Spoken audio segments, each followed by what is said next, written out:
السلام عليكم ورحمة الله وبركاته.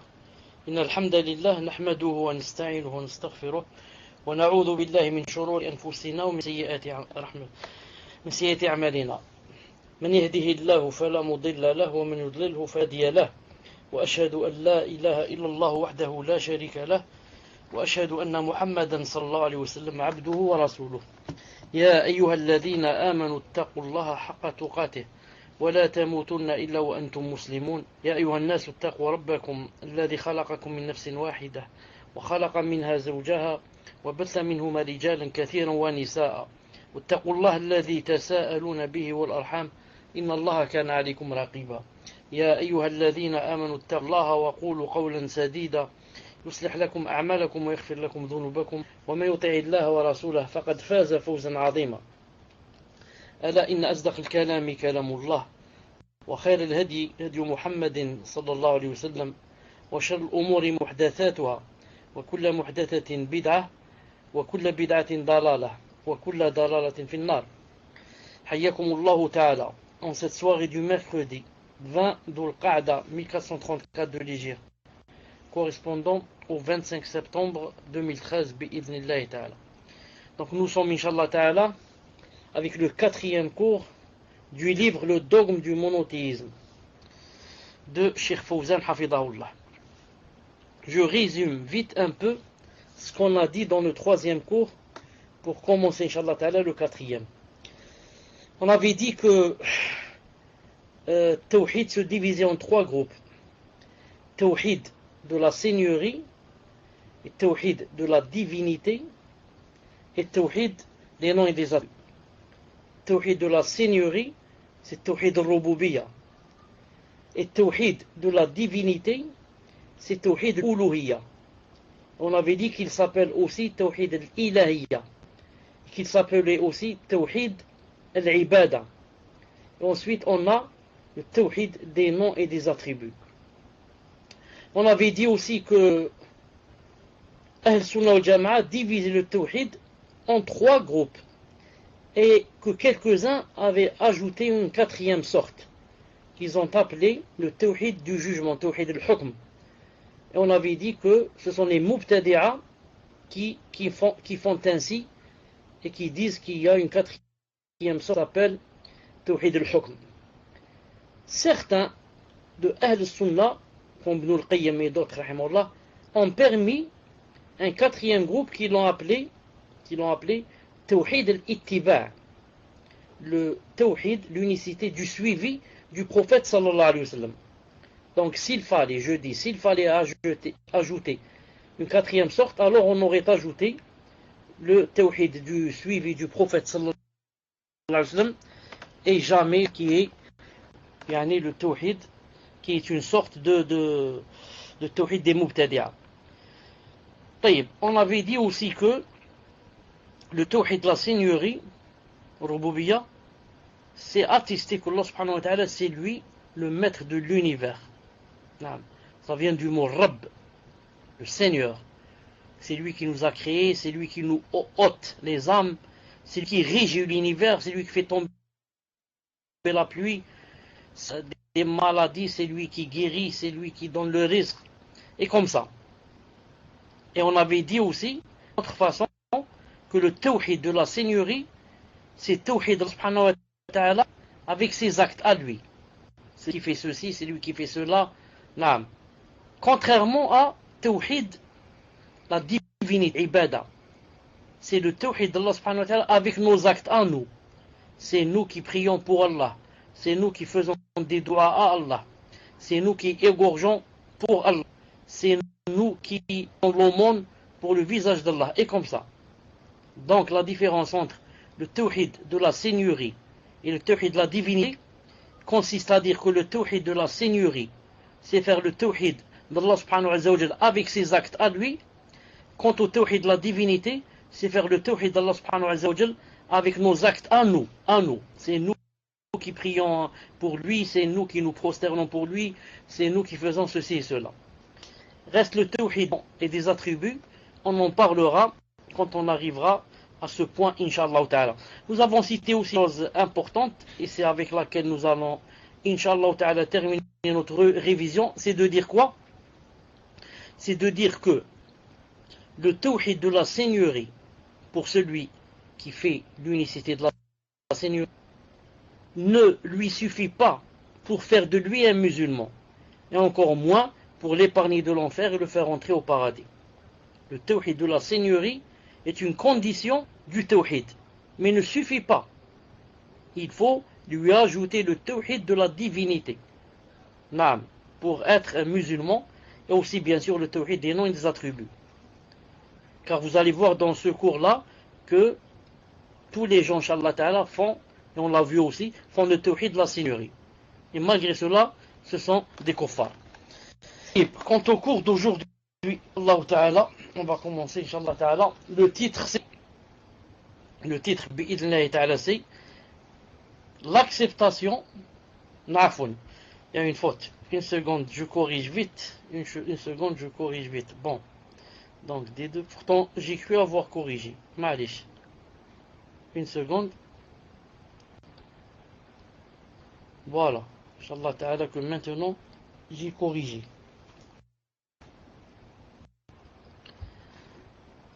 Donc, je corrige le titre, je dis, c'est l'acception, et non pas l'acceptation. L'acception du terme Seigneur, Rabb, dans le Coran et la Sunna, que dans les conceptions des communautés égarées. Naam. On va voir le mot Seigneur, naam, comment qu'il est utilisé dans le Coran et la Sunna et quel est son sens, ainsi que dans les conceptions des communautés égarées. L'origine du terme Rabb, il est le nom d'action du verbe Rabba en arabe. Rabba, qui conjugué donne Yarubbu.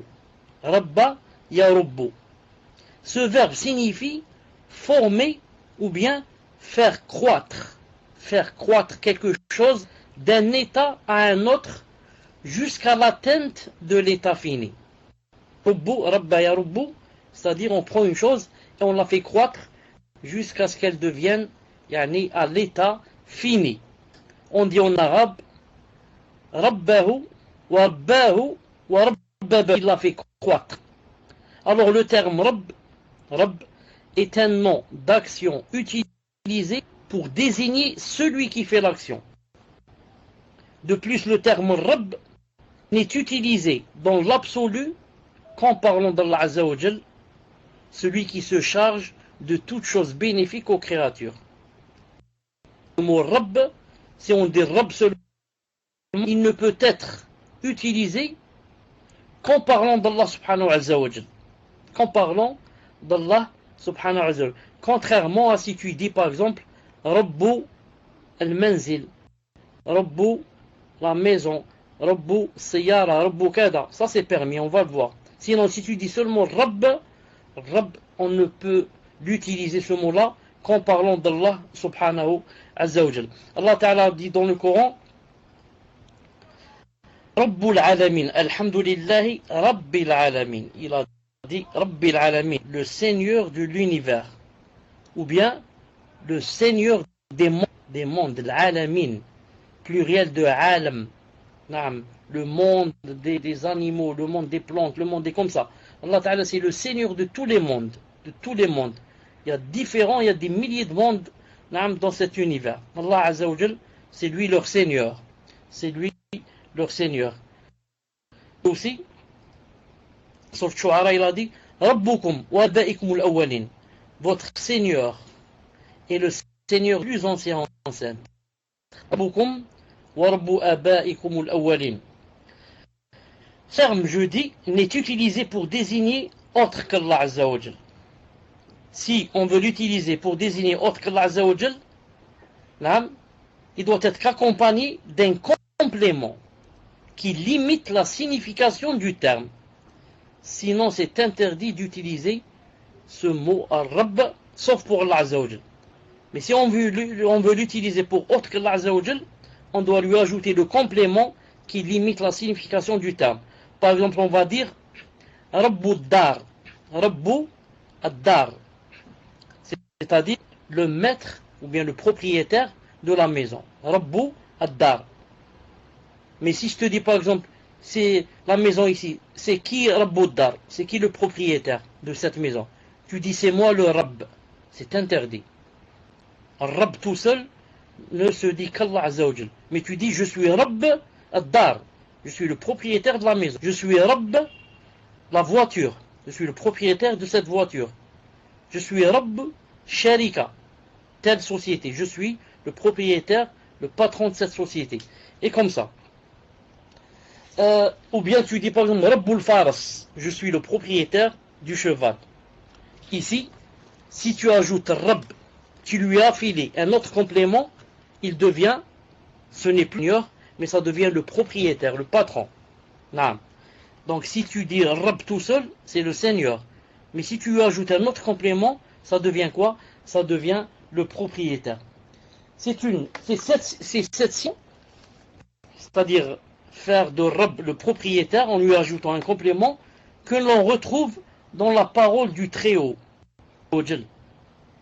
Dans l'histoire de Youssouf, alayhi salam, quand Allah Azza wa Jalla a dit, il a dit Wadhkurni, naam. Une seconde, il a dit ici le verset, il a dit, regardez ce verset, il a dit وقال للذي ظن أنه ناج منهما اذكرني عند ربك اذكرني عند ربك. Et il a dit, Youssouf alayhi salam a dit à celui des deux qui était avec lui en prison, dont il pensait qu'il serait délivré, il lui a dit, parle de moi auprès de ton maître. Mais en arabe, bon, pas de problème. Maître, c'est seulement maître. Mais en arabe, ce n'est pas maître. C'est Rabb. Il lui a dit, yani, parle de moi, fais-moi rappeler, parle de mon gars à qui? Inda Rabbik. Rabbik, c'est ton maître. En français, j'ai dit, il n'y a pas de problème, c'est maître seulement. Mais en arabe, c'est Rabb. Rabb, normalement, c'est seigneur. Mais ici, on lui a ajouté un complément. On lui a dit, Inda Rabbika. Rabbika, anta, toi. Donc, dans ce cas, c'est devenu, yani, le maître. Le maître. Inda Rabbik. Et la même chose selon un avis, selon une interprétation du verset. Même cette signification est retrouvée dans la parole du Très-Haut, lorsque Allah Azza wa Jalla a dit, donc il a dit, قال ارجع إلى ربك فاسأله ما بال النسوة التي قطعن أيديهن. Joseph a dit, retourne auprès de ton maître et de quelle était la raison qui poussa les femmes à se couper les mains? Quelle est la raison qui poussa les femmes à se couper les mains? Là aussi c'est la même chose, il lui a dit, retourne auprès de ton maître. Irji' ila rabbika. Celui qui ne connaît pas ce qu'on vient de dire, il va croire que Rabbika ici, c'est Allah, il parle du Seigneur. Va à ton Seigneur, alors qu'il parlait du maître. Il lui a dit, va à ton maître, auprès de ton maître et demande-lui quelle est la raison qui poussa les femmes à se couper les mains. Et la même chose, lorsque Allah subhanahu wa ta'ala dit dans le Coran, il a dit, lorsque Youssouf a dit, lorsqu'il a commencé à interpréter les rêves, il a dit, l'un de vous a du vin à mettre. En arabe, il a dit, فَيِسْقِي رَبَّهُ. Il va donner à boire du vin à qui? À qui? Rabbahu, c'est qui ici? C'est-à-dire son maître. Pourquoi c'est permis? Parce qu'il a ajouté un complément. Il n'a pas dit, il va donner du vin au Rabb. Si c'est au Rabb, ça veut dire au Seigneur. Mais il a dit, Rabb. Il a ajouté le ha ici, pour dire que c'est un complément. C'est pour cela que ça devient le mot Seigneur devient maître, devient le mot maître et propriétaire. Et le prophète, alayhi salam, a dit aussi dans un hadith authentique, il a dit, en parlant de la chose qui on la perd. On a par exemple, on va trouver quelque chose.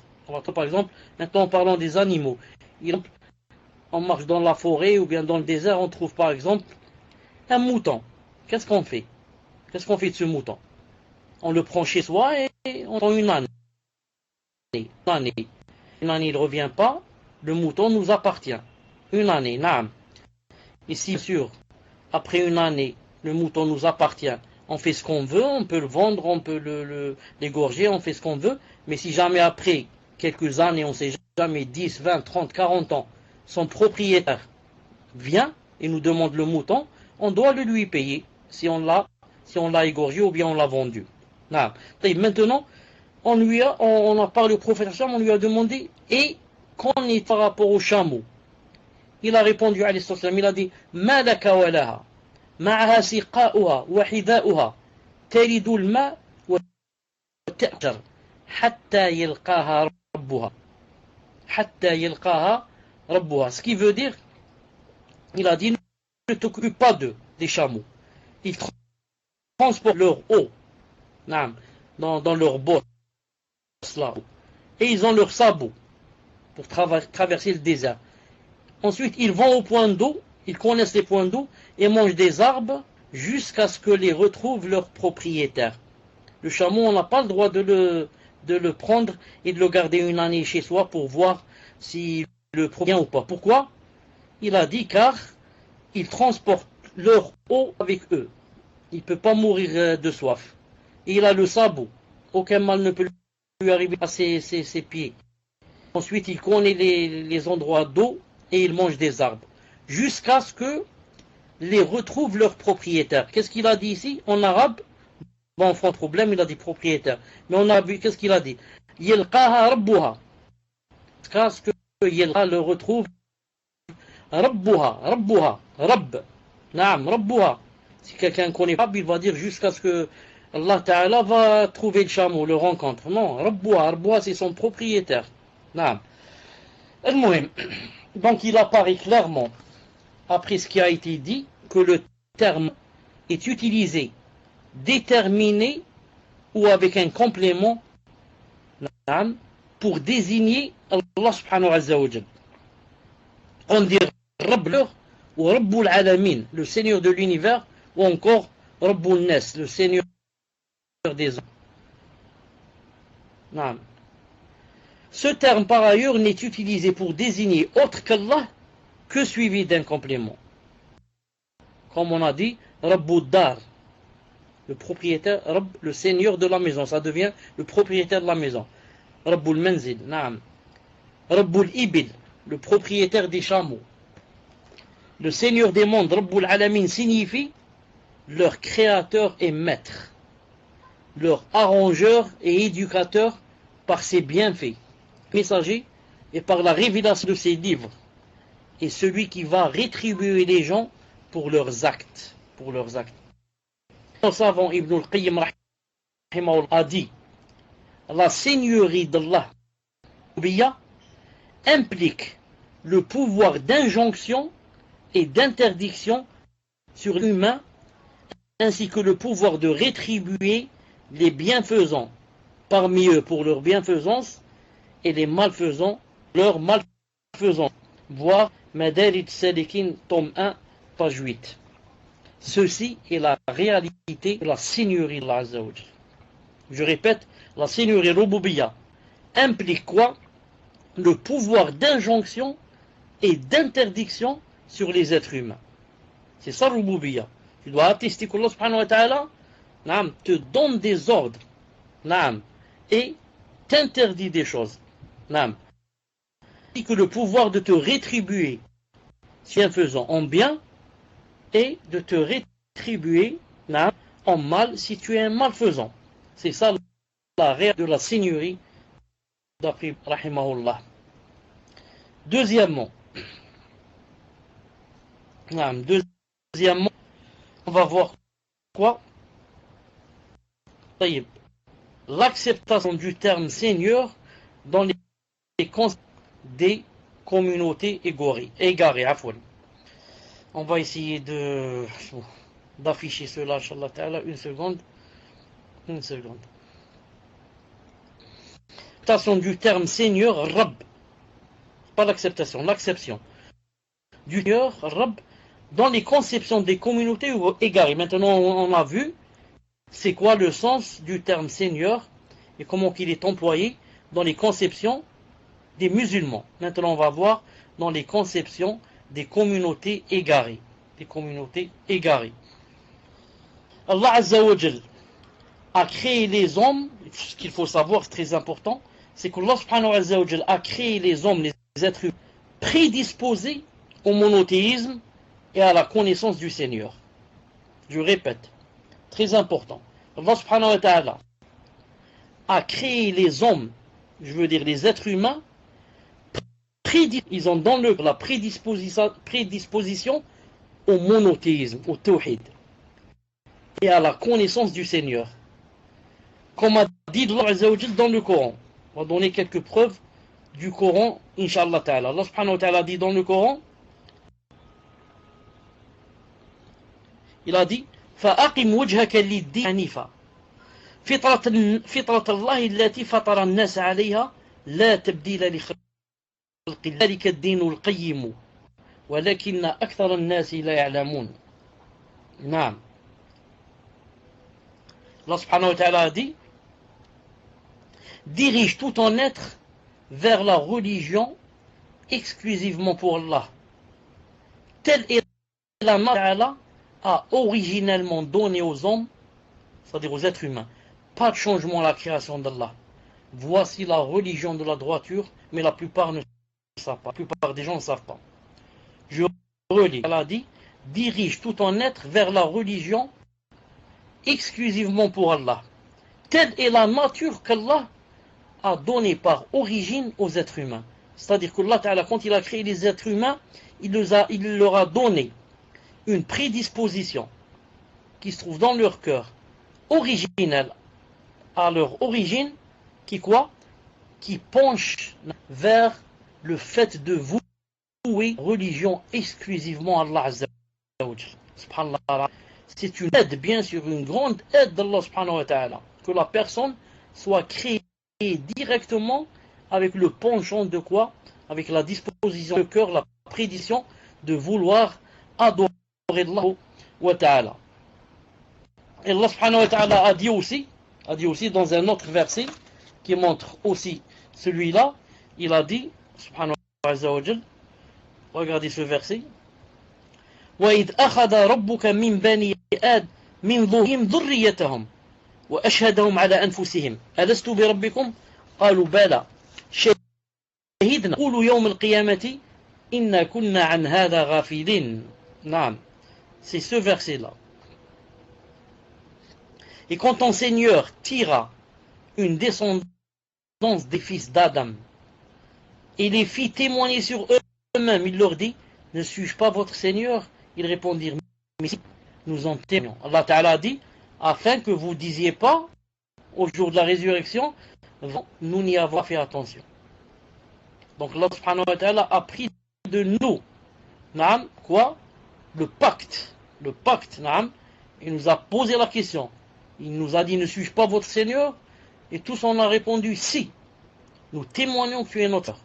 C'est pour ça que Yawm al-Qiyamah, aucune personne n'a d'excuse de dire, ya Allah, vraiment, je n'ai pas fait attention à ça et je ne savais pas, etc. Non.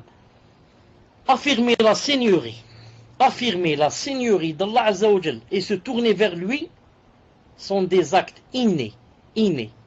Ça vient de soi-même. Alors que le polythéisme et le shirk, c'est un événement, ou alors ce sont des événements casuels, c'est-à-dire qui à la base n'existaient pas, mais sont venus entacher la prière et le monothéisme, subhanallah al-azim. Donc la base, quand une personne naît, elle naît avec le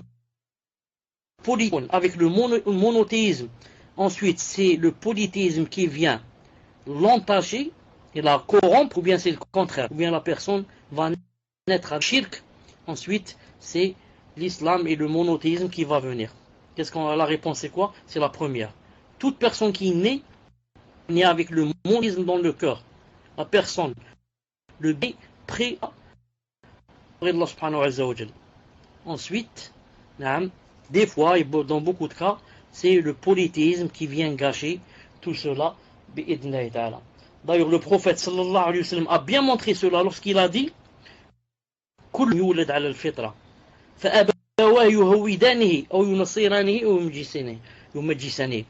Tout nouveau-né naît avec la prédisposition naturelle à l'islam.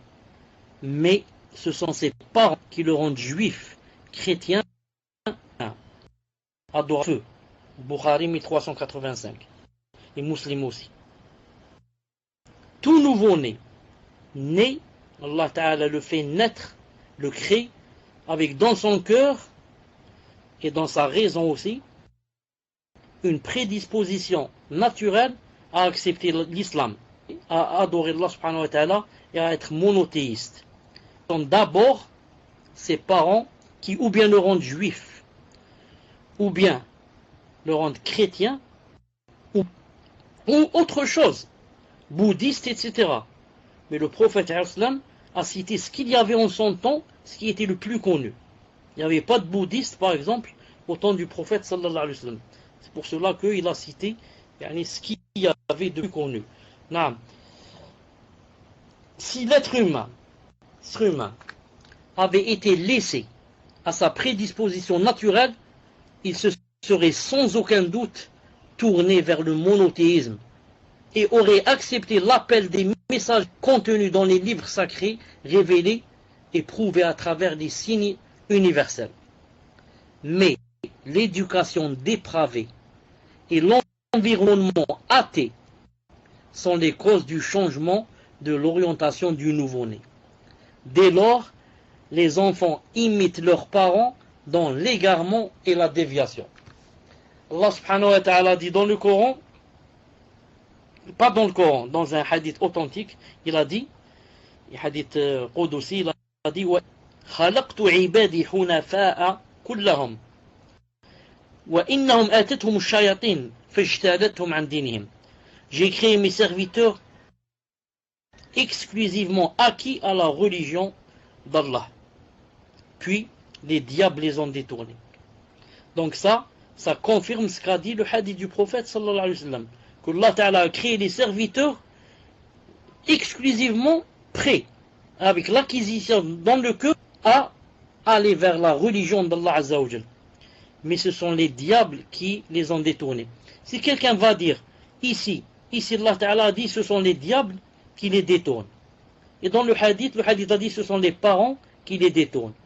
Est-ce qu'il y a une contradiction? Pas du tout. Les parents ne qu'en suivant les diables. Vous avez compris? Les diables font le waswas aux parents qui, bien sûr, vont détourner leurs enfants. Donc les parents, quand ils détournent parce qu'ils ont aussi obéi au diable.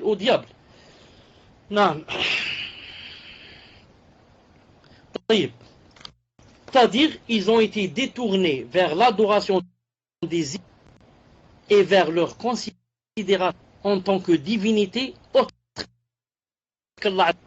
Ils tombèrent dans l'égarement et la perdition. Ils tombèrent dans l'égarement et la perdition, la désunion et la divergence.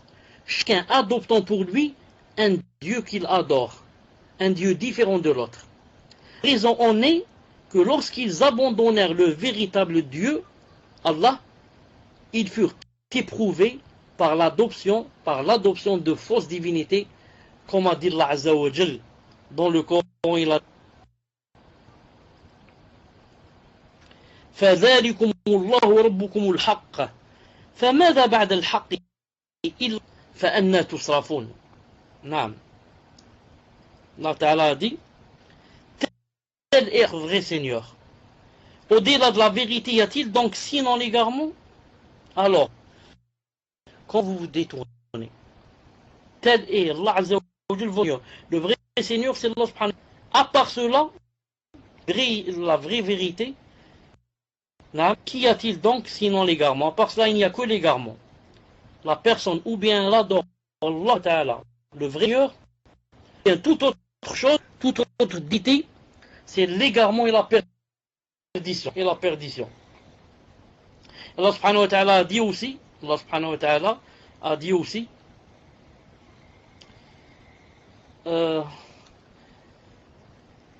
regardez ce verset. يا صاحبي السجن أأرباب خير له الواحد. Ensuite il a dit ما تعبدون إلا أسماء ما تعبدون من دونه إلا أسماء سميتموها أنتم وآباؤكم ما أنزل الله بها من سلطان. أنزل الله من سلطان. Allah Ta'ala dit qui est le meilleur des seigneurs, qui est le meilleur afwan, des seigneurs ou Allah Azza wa Jalla, l'unique, le dominateur suprême. Ensuite il a dit vous n'adorez en dehors de nom que vous avez inventé, vous et vos ancêtres, et à l'appui desquels Allah Azza wa Jalla n'a fait descendre aucune preuve. Qui est le meilleur des seigneurs éparpillés, chacun sa statue, chacun son Dieu, ou bien Allah Ta'ala l'unique, le dominateur suprême. En dehors d'Allah que des noms que vous avez inventés, et des noms sur lesquels il n'y a aucune preuve qu'Allah Ta'ala a demandé qu'il fallait adorer avec lui ceux-là aussi. Le s'associer quelqu'un à Allah Azza wa Jalla dans la seigneurie, affirmant créateur éthique dans leurs caractéristiques et leurs actes, est inconcevable. Seulement certains polythéistes pensaient que leurs idoles possédaient certaines dispositions dans l'univers, et le diable s'est joué d'eux en leur faisant adorer. Je répète, certains mouchrikoun pensent que leurs idoles possédaient certaines dispositions dans l'univers, pouvaient régir en quelque sorte quelque chose dans l'univers, et le diable s'est joué en leur faisant adorer ces idoles. Si on prenait par exemple l'exemple de Al-Khomeini, le shaitan, l'ennemi d'Allah Azza wa Jal, puisse Allah subhanahu wa ta'ala le maudire jours et nuits. Qu'est-ce qu'il a dit dans un de ses livres par exemple? Il a un Al-Hukuma, Kouma islamique ou quelque chose comme ça. Si j'ai une bonne mémoire, si j'ai lu ce livre, si j'ai une bonne mémoire, ce que je dis, page 12, mais je ne suis pas très sûr. Mais il se trouve dans le livre. Qu'est-ce qu'il a dit? Il a dit, le maudit, il a dit dans ce livre que nos imams, parce que lui c'est un imam, et il y a un imam à lui. Il a dit, nos imams ont la possibilité de régir, Allahu Akbar. Regardez ce qu'il a dit. Il a dit que nos imams, lahum tasarruf fil kawn. Il n'a pas expliqué ce qu'ils peuvent dire exactement, mais ils ont la possibilité de régir, comme de faire tomber la pluie, de faire par d'éclipse solaire, d'arrêter le soleil s'ils veulent. Il va s'arrêter, de faire tomber la neige, d'envoyer des tremblements de terre. Il a dit certains de nos ils ont ils ont cette possibilité-là. Il a dit le maudit, il a dit aussi, c'est pourquoi, oui, aucun ange rapproché ni messager qu'Allah Ta'ala a envoyé ne peuvent atteindre le niveau de nos imams, le niveau de les kuffars, les souillés, les maudits. Ça, c'est moi qui l'ai ajouté, c'est pas lui qui a dit ça, bien sûr. Mais il a dit, aucun des qu'Allah Ta'ala a envoyé, ni les anges rapprochés peuvent atteindre, alors que tout le monde sait que leurs imams, ce sont des souillés qui ne font même pas la prière, qui ne font ni ablution ni rien, et qui sont des mouchrikoun et ne connaissent rien dans le din. Je vous ai toujours dit, je redis, les Rawafid sont des Perses. Vous savez, sont des Perses. Les Perses, ils sont connus par quoi? ils sont connus d'être des masdéens, des adorateurs du feu. Jamais ils n'ont été musulmans. Mais ils se sont cachés derrière l'islam à cause de quelqu'un, un juif qui s'appelle Ibn Saba. C'est lui qui leur a dit, viens, on va montrer que nous, par exemple, on aime beaucoup les gens de la maison du prophète islam, Ahl-Bayt et comme ça. Et ils ont dit, nous, on est mieux que tout le monde, nous sommes la descendance du prophète islam, ensuite de Fatima et comme ça. Alors qu'en vérité, l'islam est dans les cieux et eux, ils sont au tréfonds de la terre. L'islam se trouve à l'est et eux, ils sont à l'ouest. Ils ne connaissent rien de l'islam, ils n'ont aucune relation. Là. Je disais. Alors le diable s'est joué d'eux, il s'est joué de chaque peuple à la mesure de leur raison. C'est pour ça qu'il incite à un groupe de gens à les adorer en vénération. En vénération pour les morts, à l'image desquels les idoles étaient sculptées, comme c'était le cas du peuple de Nuh alayhi salam. Un autre groupe de gens adoptèrent des statues représentant les astres qui avaient selon eux une influence sur le monde. Pour cette raison, ils leur attribuèrent des demeures et des gardiens. De plus, Cheikh Fawzan dit rahimahullah, ils divergèrent dans l'adoration de ces astres. Certains adorèrent le soleil, d'autres la lune, et d'autres encore les astres de la lune, jusqu'à leur construire des sanctuaires. À chaque astre, un sanctuaire respectif. D'autres encore, les Masdéens, adorèrent le feu, et d'autres les vaches, comme les hindous, mais aussi les anges, les arbres et les pierres. Il y en a aussi qui adorent les tombes et les tombeaux. Tout ceci parce que ces gens se sont imaginés que ces choses possédaient quelques-unes des particularités de la seigneurie, comme a cru Khomeini. Il y a cependant, il y en a qui prétendent que ces idoles représentent quelque chose d'absent. Ibn al-Qayyim, rahimahullah, a dit, à l'origine, on plaçait une statue à l'image d'un être adoré.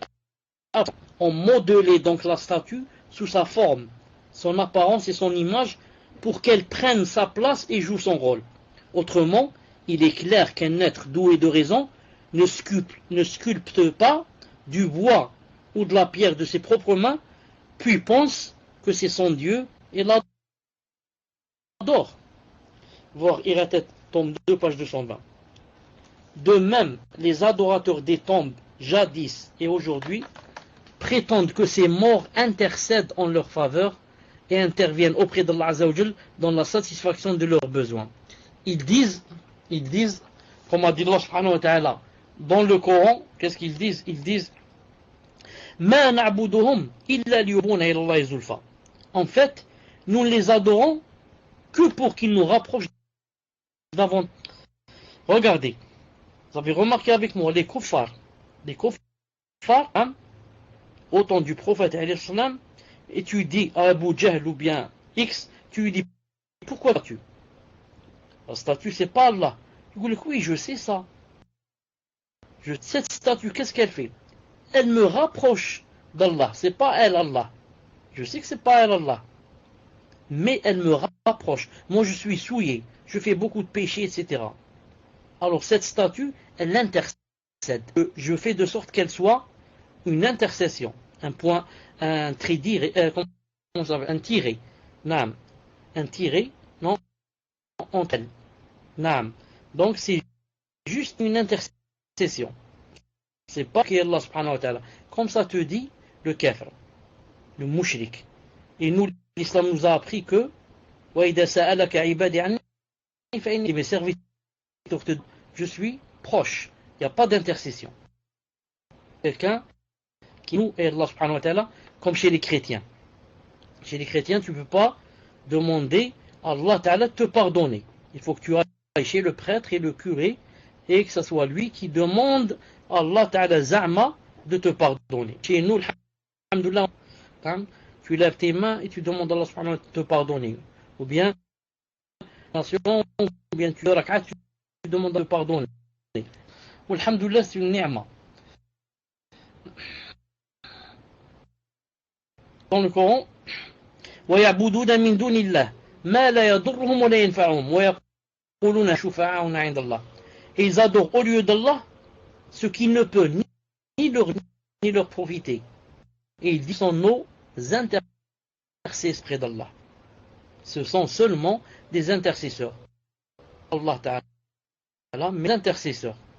C'est comme les soufis qui vont demander au défunt qui est mort, ils vont au tombeau et ils disent que c'est mon intercesseur. Il dit je sais qu'Allah subhanahu wa ta'ala se trouve au-dessus des cieux, mais celui-là, ce mort, c'est un saint. Il était masha'Allah, etc. Donc c'est une intercession. Il me fait l'intercession à Allah subhanahu wa ta'ala. Naam.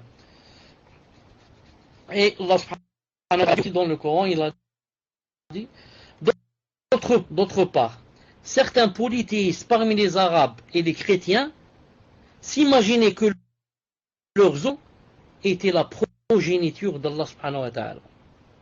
Les polythéistes arabes adorent les anges en tant que filles d'Allah subhanahu wa ta'ala et adorèrent le en fils d'Allah subhanahu wa ta'ala. Maintenant, Inch'Allah ta'ala, on va voir la réfutation de ces conceptions fausses. La réfutation de ces conceptions fausses.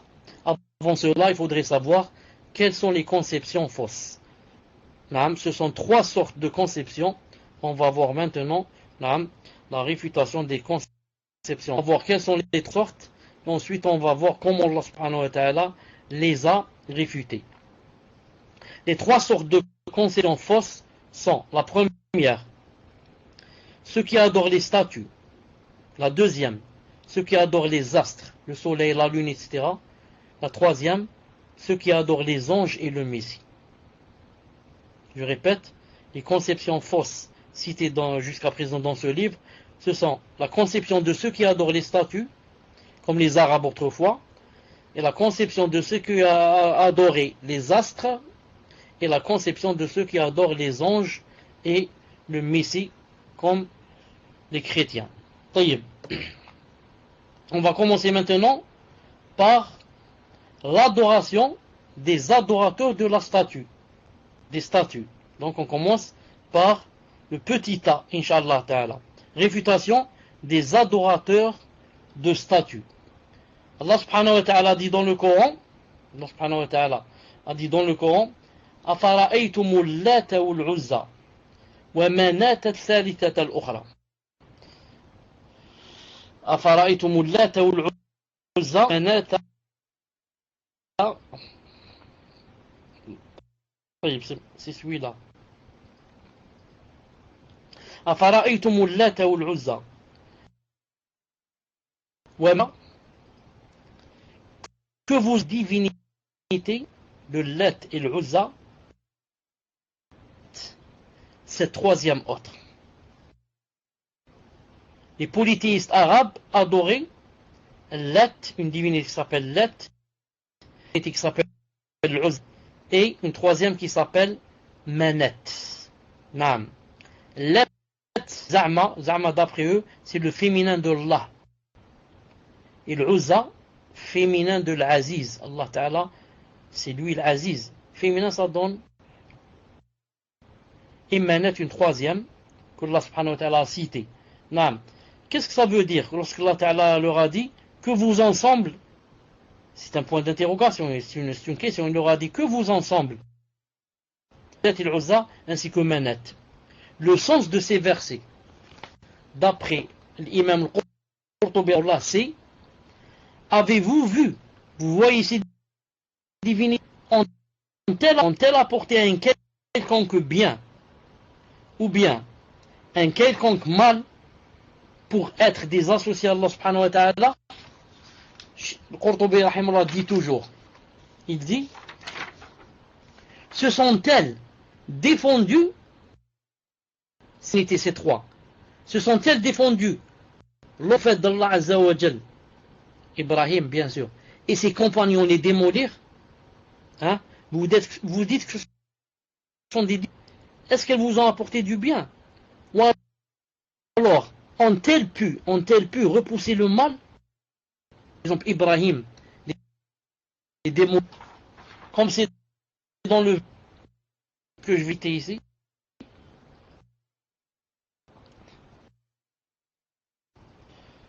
lorsque Allah subhanahu wa ta'ala dit واتلو عليهم نبأ إبراهيم إذ قال لأبي قالوا نعبد عاكفين قال هل يسمعونكم إذ تدعون أو ينفعونكم أو يضرون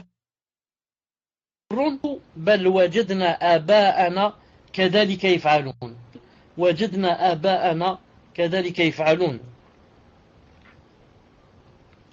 Allah Ta'ala dit, et récite-leur la nouvelle d'Ibrahim quand il est son peuple. Qu'adorez-vous? Idoles, et nous le restons attachés. Alors Ibrahim a dit, vous entendent-elles? Ces idoles entendent lorsque vous les appelez, ou bien vous profitent, est-ce qu'elles vous profitent en quelque chose, ou bien vous nuisent-elles? Alors ils n'ont pas trouvé de réponse. Ils ont dit, non, mais nous avons trouvé nos ancêtres agir ainsi, donc nous faisons ce qu'ont fait nos ancêtres. Mais lorsqu'il a posé la question, est-ce que ces idoles vous entendent lorsque vous parlez, lorsque vous les appelez? Non. Ou bien quelque chose vous donne du bien, ou bien elles vous nuisent? Trouver de réponse, bien sûr. Ils ont dit seulement ainsi, on les a suivis. Ils ont donc admis que ces statues n'entendent et n'apportent ni bien, donc que par imitation aveugle de leur père, et imitation aveugle, l'imitation argument vain est un argument vain. Donc ça, c'est la réfutation pour les abattus.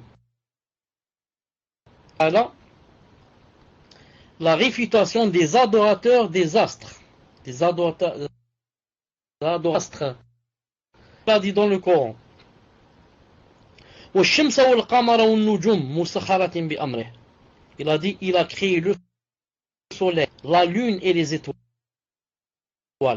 soumis à son commandement. Et la lune et les étoiles, et à son commandement. Donc, si quelqu'un veut adorer, normalement il adore le commandeur, celui qui a créé le soleil, la lune et les étoiles. Et non pas il va adorer le soleil, la lune et les étoiles elles-mêmes. Tu laisses le créateur, tu vas adorer une chose qui a été créée, qu'il a dit aussi. ومن آياته الليل والنهار والشمس والقمر لا تسجدوا للشمس ولا للقمر واسجدوا لله الذي خلقهن إن كنتم إياه تعبدون. Parmi ces merveilles sont la nuit et le jour, le soleil et la lune. Ne vous prosternez ni au soleil ni à la lune, mais plutôt prosternez-vous à Allah si c'est lui que vous adorez. Vous dites donc, vous prosternez au soleil et à la lune. Si vraiment vous adorez, vous devez vous prosterner. Créateur, c'est lui qui les a créés. Donc, ça, c'est une loi aux adorateurs des astres, aux adorateurs des statues. Donc, qu'est-ce qu'il reste? La réfutation des anges du alayhi salam.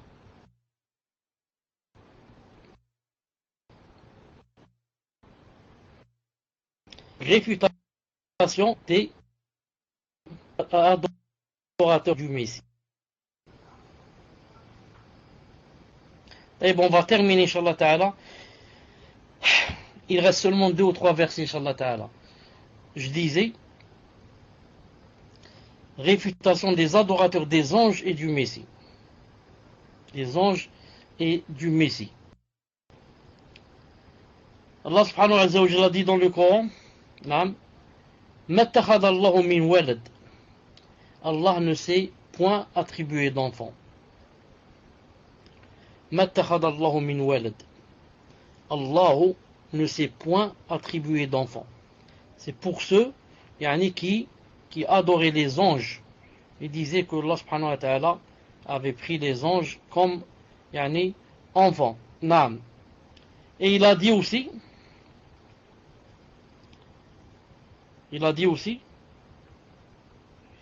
Anna yakunu lahu walad wa lam takun lahu sahiba.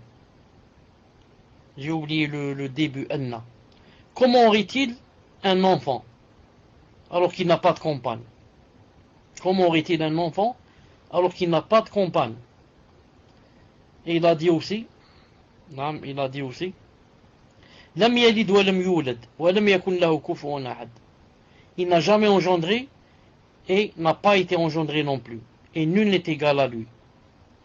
Lam. Donc ça c'est pour réfuter ceux qui ont dit quoi? Qu'Allah subhanahu wa ta'ala avait un enfant. Allah subhanahu wa ta'ala avait un enfant.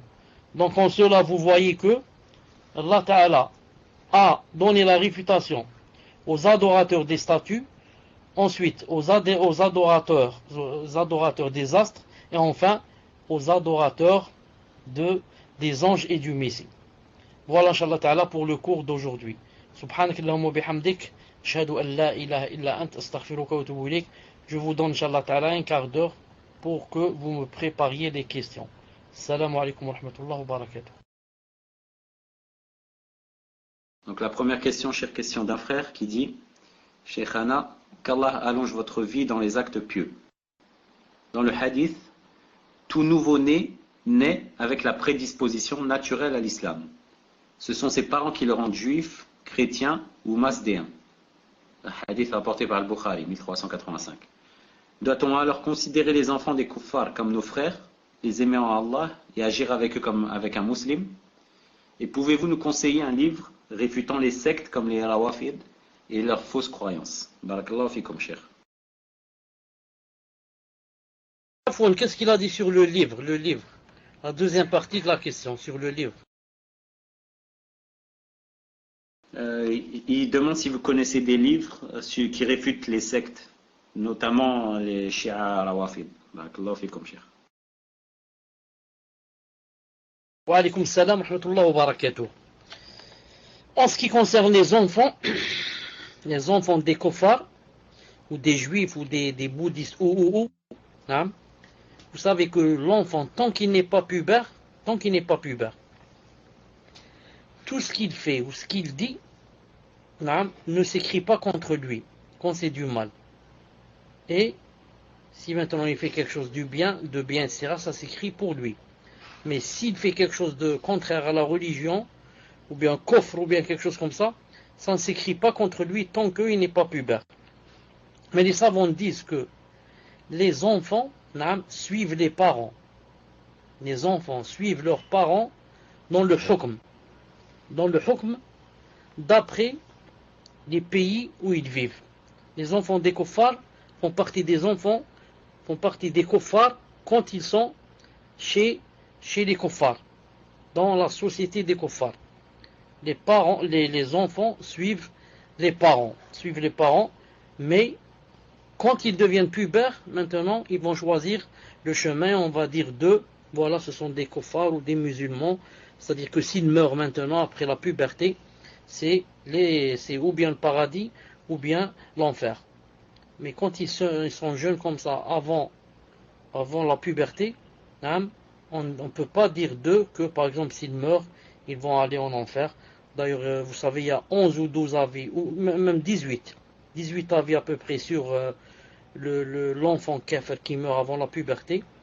Et vous savez qu'on l'a dit plusieurs fois, on a choisi l'avis de Sheikh Al-Albani rahimahullah, d'après le hadith authentique que que les enfants des mouchriquins sont les servants ou les serviteurs ou les valets des gens du paradis, comme ça a dit le prophète sallallahu alayhi wa sallam. Quant aux livres, il y a beaucoup de livres sur les rawafid. Je ne connais pas de livres en français, mais en arabe, il y en a tellement que c'est impossible de les citer ici. Parmi les plus réputés, c'est le livre de Ibn Taymiyyah qui s'appelle Minhaj Sunnah, en 5 tomes ou 7 tomes, ça dépend de l'édition, spécialement pour réfuter les Rawafid et ce qu'ils ont dit. Sinon, il y a beaucoup de livres de contemporains, et puis il y a un livre qui s'appelle, l'auteur s'appelle Islam Ihsan, attends, comment ça s'appelle, Ihsan Zahir, qui était lui-même rafidi. Ensuite il a fait la Tauba et il a commencé à réfuter ce que disent les Rawafid et à les dévoiler. Et il est mort assassiné. Ihsan Ilahi Zahir. Et il est mort, subhanallah al-azim, assassiné par les chiites. Sinon, la plupart des savants contemporains, des grands, comme Cheikh Ibn Uthaymin, Cheikh Ibn Baz, Cheikh Fawzan, la plupart ont écrit des choses dans leurs livres sur les chiites et les rawafid bi'idhnillahi ta'ala. Tfadlal. Ahsanallah ilaykum, Cheikh. Question suivante d'une sœur qui demande: selon le hadith que vous avez cité, celui qui naît avec la fitra du monothéisme, donc le hadith cité par le frère précédemment aussi, mais n'a connu aucune religion au cours de son existence, lors de sa mort sera-t-il soumis à un traitement spécial dans la tombe, et quel est son jugement en islam, musulman, mécréant, etc. Barakallahu fikum, cheikh. La personne, bi'idhnillahi ta'ala, dès qu'elle atteint, est-ce que vous m'entendez, dès qu'elle atteint la puberté, il lui est obligatoire de chercher, de faire des recherches pour savoir quelle est la religion qu'elle doit suivre. Pour savoir quelle est la religion qu'elle doit suivre et comment arriver à connaître le vrai Seigneur et l'adorer. C'est pour ça que le prophète sallallahu alayhi wa sallam a dit dans un hadith authentique que personne de cette nation, qui soit juif ou chrétien, qui entendrait le prophète sallallahu alayhi wa sallam et ne le suivrait pas, qu'il serait demain en enfer. Que quand il meurt, il sera demain en enfer. C'est-à-dire que dès que la personne devient pubère, il lui devient obligatoire de chercher quelle est la religion, la vraie, pour adorer le vrai Seigneur. Si toutefois une personne a vécu, par exemple, a perdu la raison après la puberté, ou bien a vécu dans un endroit où il n'y avait pas, on ne pouvait pas entendre sur les religions, comme une personne par exemple qui a vécu isolée en Amazon par exemple, vraiment avec les cannibales, etc. Cette personne, d'après le hadith authentique, qu'elle sera testée yawm al-qiyamah. C'est pour ça que le prophète a dit 4 personnes seront testées yawm al-qiyamah. Et entre autres, il a cité la personne qui vivra isolée, loin du monde et des gens. Sinon, une personne qui a vécu au milieu des gens, qui a entendu parler du prophète et qui n'a pas voulu le suivre, ou n'a pas voulu chercher pour comprendre, cette personne ne sera pas excusée yawm al-qiyamah, d'après le hadith du prophète sallallahu alayhi wa sallam. Tfadlal. Barakallahu fikum, cheikh. Question suivante. Une personne dit croire en Allah, mais elle n'admet pas que le Coran nous enseigne l'islam. Et de ce fait, elle vit sa vie. Que lui répond, cheikh? Donc une personne qui dit qu'elle croit en Allah, mais elle n'admet pas que le Coran nous enseigne l'islam. Sa croyance en l'islam ne lui sert à rien. Et, premièrement. Deuxièmement, elle n'est pas croyante. C'est cette personne qui s'est donné le statut de croyante. Elle a dit je crois en Allah ou bien je crois en l'islam. Mais en fait, elle n'y croit pas. Car croire en l'islam, c'est d'abord croire au Coran. Et que c'est la parole de Allah subhanahu wa ta'ala. Et que tout ce qu'on doit faire se trouve dans le Coran. Et que tout ce qu'on doit éviter se trouve aussi dans le Coran. Et bien sûr la Sunna. Donc dire je crois en Allah ta'ala et je ne crois pas au Coran, que ce soit le livre qu'il faut suivre, c'est se contredire. C'est se contredire. c'est dire je suis croyant sans croire en l'islam. C'est à peu près comme ça. Donc une personne qui dit comme ça est une personne, naam, par rapport à la charia, par rapport à l'islam, elle n'est pas musulmane. Naam. C'est un zindiq, comme on dit, zindiq. Naam. Donc ça lui sert à rien de dire je crois en Allah, parce que en vérité, si cette personne meurt, elle sera dans l'enfer éternellement. Wal'iyadu billah.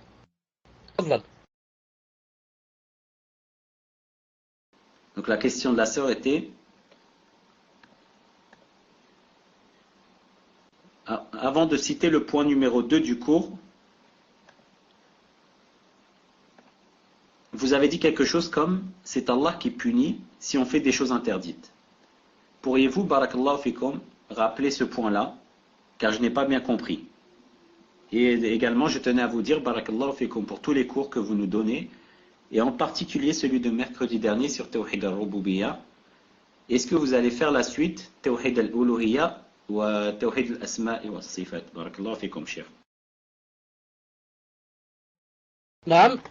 C'est bien dans mes intentions de faire le tawhid divinité, l'uluhiyya et ce qu'on appelle aussi l'ilahiyya et l'ibada, et aussi celui des noms et des attributs. Sinon, ça veut dire qu'on ne va pas finir le livre. Vous avez compris? On a commencé par tawhid al-rububiyya, on va passer par la suite, Inch'Allah ta'ala, uluhiyya, les noms et les attributs par détail, Inch'Allah ta'ala. Donc je reviens jeudi, quand j'ai punissé, que quand on va mourir par exemple, c'est Allah subhanahu wa ta'ala qui, ceux qui ont fait des fautes, s'il ne leur pardonne pas, c'est lui qui va les faire rentrer en enfer et qui va les punir par le feu s'il ne leur pardonne pas. Et avant cela, il punit aussi dans la tombe. Dans la tombe, il punit beaucoup dans le hadith authentique que Nabi Aslam a vu, il passait devant une tombe, il a dit dans ces deux tombes ici, il y a deux personnes, musulmanes bien sûr, qui sont en train d'être châtiées, l'un à cause que quand il urinait, il ne se nettoyait pas, ne se lavait pas, ou bien ne se nettoyait pas, et l'autre à cause d'eux, il faisait la médisance. Donc c'est Allah Ta'ala qui les a punis. Pourquoi on dit que reconnaître que c'est Allah qui punit, ça rentre dans le tawhid de la seigneurie, parce qu'il y a des rawafid, et bien sûr des kuffars aussi, qui disent que Yom al-Qiyam Abi Talib qui punit, et qui dit toi tu vas au paradis, et toi tu vas en enfer. Et nous on dit celui qui dit comme ça, ne peut être qu'un kafir, a'udhu billah. A'udhu billah. Naam, tfadlal. Barakallahu fikum, cher. Une sœur demande par rapport à une parole précédente, cher. Celui qui est chrétien et croit au Coran et au prophète Mohammed alayhi salam, comment doit-on le considérer? Barakallahu fikum, cher. De toute façon, je ne sais pas ici qu'est-ce que ça veut dire être chrétien et croire en Allah et au prophète. C'est très vague. Que ça veut dire par chrétien que je dis que Isa, Jésus, c'est le fils d'Allah. Ou bien au prophète, ça veut dire que je suis toujours kafir. Je suis toujours mécréant, et je ne suis pas encore musulman. Mais si maintenant je suis chrétien, ça veut dire que de naissance, on m'a baptisé, etc. Et quand j'étais jeune enfant, on m'a pris à l'église, etc. Mais maintenant, je crois au Coran. Le livre qu'on doit, c'est le livre qui contient l'absolu. Et je crois à Mohammed alayhi salam, que c'est le dernier des prophètes, le sceau des prophètes, et que c'est celui maintenant. C'est que la personne n'est plus chrétienne, elle est musulmane. Donc, il faut voir qu'est-ce qu'on veut dire par être chrétien et croire au Coran. Fadlan.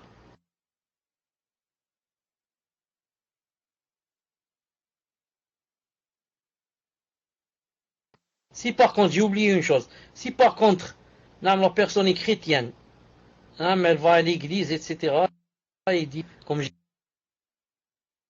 j'ai dit, Jésus c'est le fils, c'est lui là, ensuite dit que je crois au Coran, c'est-à-dire que je crois et j'atteste que le Coran a été envoyé aux Arabes, pas à nous les chrétiens. Et je crois que Mohammed c'est aussi, j'atteste que Mohammed c'est le messager des Arabes, pas le nôtre. Dans ce cas, la personne est toujours chrétienne et ça lui sert à rien de croire en ces choses. Si elle meurt, c'est l'enfer éternel. تفضل. Salam alaikum wa rahmatullahi wa barakatuh. Donc, question suivante, question d'une sœur. Cheikh, qu'Allah Ta'ala vous fasse miséricorde et vous accorde le paradis à vous et aux admins. Amin. J'aimerais savoir, lorsqu'un couple se marie, que l'un des deux ne faisait pas salat et s'est mis dans le minhaj salafi. Après, doivent-ils se remarier? Barakallahu fikum, qu'Allah augmente votre science. Je ne pense pas, Allah Ta'ala alam, qu'ils doivent refaire l'acte de mariage, car le prophète sallallahu alayhi wa sallam acceptait le mariage des kuffars, qui étaient kuffars, vraiment kuffars, et au point propre du mot, et lorsqu'il rentrait en islam et commençait à pratiquer, etc., jamais il n'a demandé à quelqu'un, il lui a dit, va refaire l'acte de mariage, ou bien, par exemple, tes enfants ne sont pas tes enfants. Non. Donc la personne, si on a tauba, a commencé à prier, etc., qu'elle demande à Allah subhanahu wa ta'ala pardon, fils à cela, insha'Allah ta'ala. Wallahu ta'ala a'lam. Tfaddal. Donc, question suivante, et ensuite je t'ouvre le PV, Inch'Allah Tawfiq. Question d'une sœur. Ahsanallahu ilaykum, cher.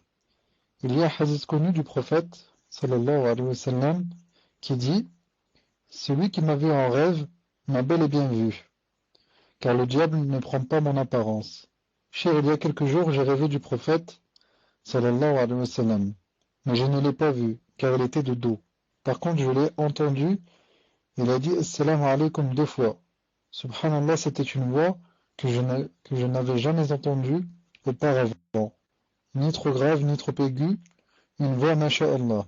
Alors ma question est, est-ce que le fait d'entendre la voix du prophète sallallahu alayhi wa sallam en rêve entre dans le cadre de ce hadith? Barakallahu fikum. Fadal Cheikh.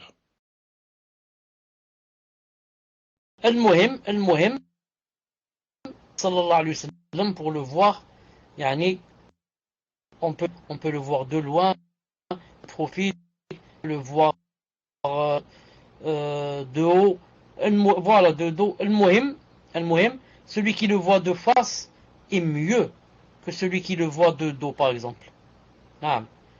Comme celui qui le voit de près, c'est mieux pour lui que celui qui le voit de loin. Et celui qui l'a vu de dos et l'a entendu, c'est déjà si vraiment c'est lui, alayhi salam. Donc si c'est vraiment c'est lui que la personne a vu dans le songe, cela veut dire, Inch'Allah Ta'ala, que c'est une bonne nouvelle. Comme quoi cette nouvelle que la personne, Inch'Allah Ta'ala, mourra sur le tawhid et bien sûr verra donc le prophète sallallahu alayhi wa sallam dans l'au-delà et sera des gens du paradis bi'idhnillahi subhanahu wa ta'ala. Tfadlal. Donc le frère Abu Turab qui a demandé à Tawfiq que je vienne en PV, son PV est fermé. Donc je ne peux pas le contacter. Question suivante d'une sœur, Wallahu a'lam. Ahsanallahu ilaykum, cher. Je suis convoqué au tribunal d'ici 2 mois, Inch'Allah, pour la garde de ma fille. La procédure a été entamée par son géniteur. Comme vous connaissez la situation en France concernant le djilbab, il est interdit par la loi de couvrir la tête au tribunal.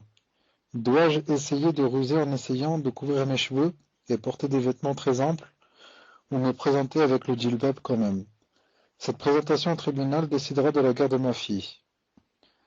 De plus, nous avons le projet, mon mari et moi, de partir avec elle si Allah Azza wa Jal me facilite.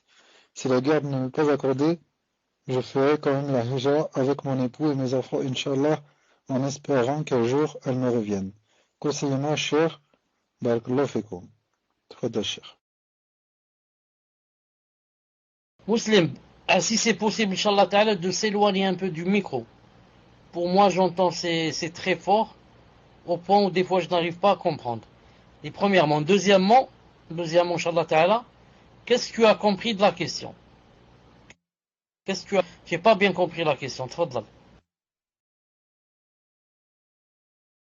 Donc ce que j'ai compris par rapport à la question, c'est que la sœur, donc elle porte le djilbab, et en France, donc ça je ne savais pas, apparemment nous n'avons pas le droit de se présenter au tribunal en portant le djilbab. Et elle pense que si elle se présente avec le djilbab, ça va en fait inciter le juge, etc., à lui enlever la garde de l'enfant et favoriser la garde de son ex-mari. Wallahu alam, c'est ce que j'ai compris. Et donc elle vous demande conseil sur le fait de savoir comment se présenter le jour du jugement. Est-ce qu'elle doit tout de même venir en djilbab, malgré l'interdiction, ou alors essayer de porter des vêtements amples et se cacher donc les cheveux pour essayer donc de ruser et que ça plaide en sa faveur. Wallahu a'lam, c'est ce que j'ai compris. Tfadal cher. Alors, Ibn Mohammed dit, une sœur dit qu'il est possible d'aller au tribunal au djilbab et qu'elle-même s'y est rendue au djilbab. Là, moi, je n'avais jamais entendu le fait que nous ne puissions pas. Wallahu a'lam. Tfadal cher. Non, peut-être que la sœur, Inch'Allah Ta'ala, confondre et cita. En France, il n'y a aucune loi qui interdise d'être avec le djilbab dans la rue ou dans la poste ou n'importe où. Ce qui est interdit, c'est d'être avec le sitar. Le sitar qui cache le visage. Voilà ce que veut dire ce sitar. Quant au djilbab, c'est l'habit que vous connaissez, que la femme met sur sa tête et qui descend jusqu'à ses pieds. Je ne pense pas que cette chose soit interdite en France, surtout que ça vient d'être étayé par ce que vient de dire une sœur ici. Elle vient de dire que moi-même, personnellement, j'ai été en djilbab au tribunal et que Yani a fait le reproche. Naam. Donc je conseille à cette sœur que qu'on la lui donne ou pas, tout dépend de la volonté d'Allah subhanahu wa ta'ala. Et que même si on lui enlève la garde, l'essentiel, elle a fait ce que Allah Ta'ala lui a demandé de faire. Naam. Et ensuite, que si Allah subhanahu wa ta'ala veut lui rendre à la fille, il lui donnera, même si la garde, c'est un bien. Et que plus tard, il lui, comme Allah subhanahu wa ta'ala a rendu Moussa alayhi salam à sa mère, qu'il a jeté à la mer. Malgré cela, Allah Ta'ala a dit Inna radduhu ilayk. On va te le rendre. Non seulement te le rendre, mais waja'iluhu min mursalin. Mais encore faire de lui un messager, et parmi l'un des 5 messagers, parmi les messagers bi'idhnillahi ta'ala. Naam, tfadlal. Donc, question suivante. Question d'une sœur. Ahsanallahu ilaykum cher. Ma question est la suivante. Je souhaiterais étudier dans un pays musulman, en Égypte, à Alexandrie. Pour la langue arabe, m'est-il permis d'être seul dans ce pays, en sachant que je serai accompagné de mon mahram durant le voyage, et une fois m'être installé, mon mahram me laissera seul dans ce pays, et il reviendra me chercher une fois la session qui durera environ 1 an. Il faudra que je fasse des renouvellements de visa au consulat environ tous les 3 mois. Le consulat ne se trouve pas très loin, à environ 40 minutes en minibus et 25 minutes en taxi. Tfadal cher. Il y a 3 choses que je dis ici, Inch'Allah Ta'ala, très vite. Pour mon Alhamdulillah. La première, c'est que le mahram est demandé pour le voyage, pas pour le fait quand on est dans une ville. Vous avez compris? Le mahram c'est demandé pour nous accompagner pendant le voyage, pendant l'aller, pendant le retour. Maintenant, quand on est là-bas, on n'a plus besoin de mahram. C'est un peu comme une femme qui vit seule dans son pays. Est-ce que toi, par exemple, si tu es une sœur et tu vis seule Dans ton pays, tu n'as pas de parents, ils sont tous morts. Est-ce que donc il te faut un mahram? Non, il te faut un mahram pour voyager. Deuxièmement, euh, quand elle dit faut pour le bus, je ne sais pas, toujours dans la ville, même si la ville est très grande et très vaste, et qu'il me faut 1 heure ou 2 heures pour la traverser, je n'ai pas besoin de mahram. Tant que je suis toujours dans la ville. On va prendre par exemple Paris. Si Paris est vraiment du sud au nord, ou bien de l'est à l'ouest, il me faut 3 heures, je n'ai pas besoin de mahram, même si c'est 200 km. L'essentiel, je suis toujours à Paris, ou bien je suis toujours dans la banlieue de Paris, c'est-à-dire les petits villages ou les petites villes qui sont collées l'une à l'autre à Paris. Et troisièmement, ce que je voulais dire, c'est que la personne devrait bien demander comment sont les choses là-bas.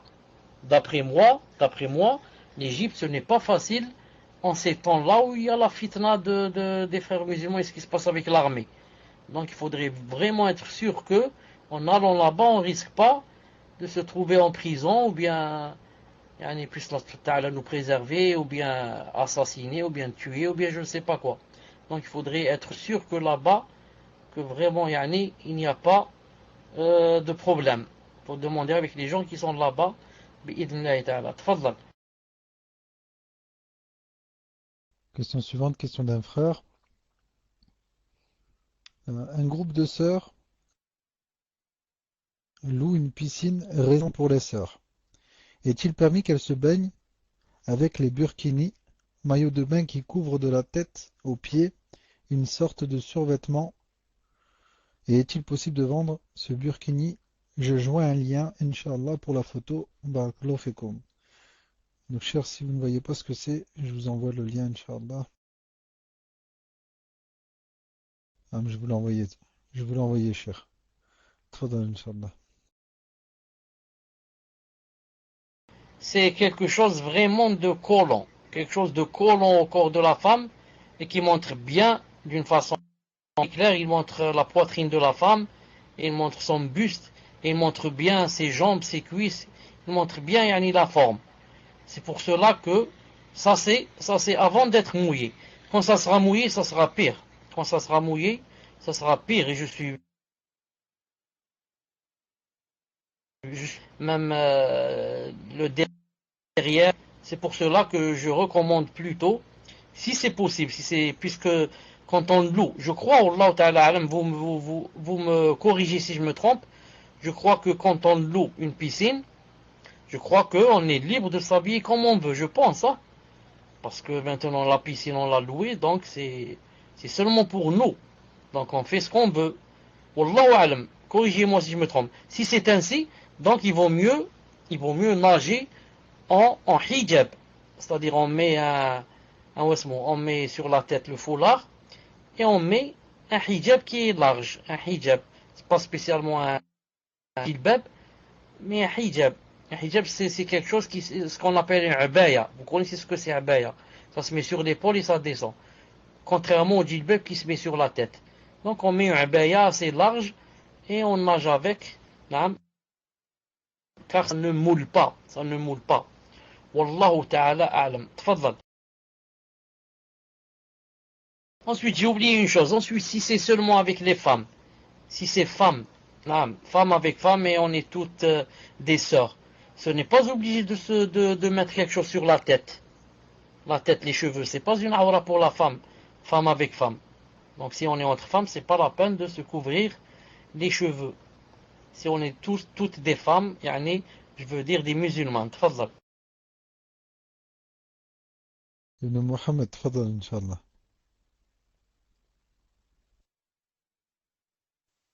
Barakallahu fik, akhi muslim. Donc je pose la question d'une sœur. On revient aux questions sur le cours, cher. Tout d'abord, une remarque de la sœur qui dit: cher, je suis converti, alhamdoulilah, et je porte le sitar. Mais en France, ça devient de plus en plus compliqué entre les insultes des koufars, l'injustice des policiers, et surtout j'ai peur pour mes enfants, car certains n'hésitent pas à s'en prendre aux enfants, les poussant ou autres. Je suis d'avis que le sitar est obligatoire, et peur de prendre des péchés, car je l'enlève souvent ces derniers temps. Khair, Inch'Allah, ce sont des épreuves qu'Allah nous aide, et ce sont des épreuves qu'Allah nous aide dans la compréhension de notre dîn, et nous. Et la remarque, comme vous avez dit, cher, pour les convertis. Et pour la question, donc vous avez parlé de Isa, alayhi salam, et je ne comprends pas le fait qu'à travers le fait que les kuffars attribuent à Allah un fils, donc Isa, cela veut dire qu'ils l'adorent. Donc ils adorent Isa alayhi salam, car le fait qu'ils disent que Isa est le fils d'Allah ne veut pas forcément dire qu'ils l'adorent. Wallahu a'lam. Donc comment expliquer cette chose aux kuffars lorsqu'on fait da'wa? Je ne sais pas si c'est assez clair pour vous, cher. Afwan, mais c'est pas clair du tout. Là, je n'ai pas compris qu'est-ce qu'elle veut dire par là. Et même au début, il y avait beaucoup de coupures. J'ai pas beaucoup entendu qu'elle etc. Masha'Allah pour elle. Ou alhamdoulilah que Dieu Azza wa Jalla sauvé et qu'elle soit devenue musulmane. Pour ce qu'elle a dit sur Jésus. Tfadlal. Donc au début, Cheikh disait que qu'en tant que convertie, elle est d'avis que le sitar est obligatoire, mais elle rencontre des problèmes et qu'elle est amenée à l'emmener. Donc en espérant qu'elle n'a pas de péché auprès d'Allah, car elle enlève par la crainte de ce qui peut arriver surtout à ses enfants. Et donc, Cheikh, pour la question, elle demande pourquoi le fait de dire que Isa alayhi salam est le fils de Dieu, cela veut automatiquement dire qu'il l'adore. J'espère que c'est plus clair pour vous, cher, Inch'Allah. Nous, on ne dit pas que le fait de dire que Allah subhanahu wa ta'ala est un fils qui s'appelle Jésus, que ça veut dire on l'a adoré. Même si beaucoup l'adorent, en ce sens qu'ils disent que, puisque Allah subhanahu wa ta'ala, on ne peut pas le voir, et que je parle de ceux qui ont vécu au temps de Jésus, donc autant, en adorant son fils, on a adoré Dieu. Mais nous on dit que l'essentiel c'est quoi? L'essentiel c'est que toute personne qui dit que Allah subhanahu wa ta'ala a un fils, cette personne est devenue mécréante. D'après les versets du Coran et les hadiths du prophète sallallahu alayhi wa sallam. Allah ta'ala a dit que قل هو الله أحد الله الصمد لم يلد ولم يولد ولم يكن له كفوا أحد. Allah Ta'ala n'a ni engendré ni a été engendré. Donc si quelqu'un dit que Allah Ta'ala a engendré un fils, donc il a renié le Coran. Il a dit que je ne crois pas au Coran, donc il est devenu kafir. Allah a dit j'ai pas de fils et quelqu'un a un fils, il s'appelle Jésus ou autre. Donc il est devenu mécréant en disant ainsi. Même si Allah Ta'ala a un fils, mais j'adore pas ce fils, j'adore Allah. On lui dit l'éternel enfer, Naam. Fadlak. Elle demande, cher, si vous avez un conseil, comment expliquer aux kuffars qu'Allah Azza wa Jalla n'a pas de fils. Donc quand on leur fait da'wa, comment leur expliquer? Barakallahu fikum, cher. On leur explique que, on leur dit, premièrement, voilà ce qu'il y a dans le Coran, il y a que Allah Ta'ala n'a pas de fils. Et deuxièmement, logiquement, avoir un fils, c'est un défaut chez Allah et c'est une perfection chez nous. Chez nous, avoir des enfants, c'est quelque chose de bien. C'est pour ça que celui qui n'a, on peut pas le blâmer, mais on peut dire que c'est un défaut par rapport à lui. On veut se marier avec une femme qui donne des âmes. Donc l'enfant, par rapport à l'être humain, c'est quelque chose c'est une qualité. Ensuite, pourquoi on veut avoir des enfants? Pour laisser notre trace, la progéniture. Ensuite, les enfants, quand ils vont grandir, ils vont nous aider, surtout dans la société musulmane.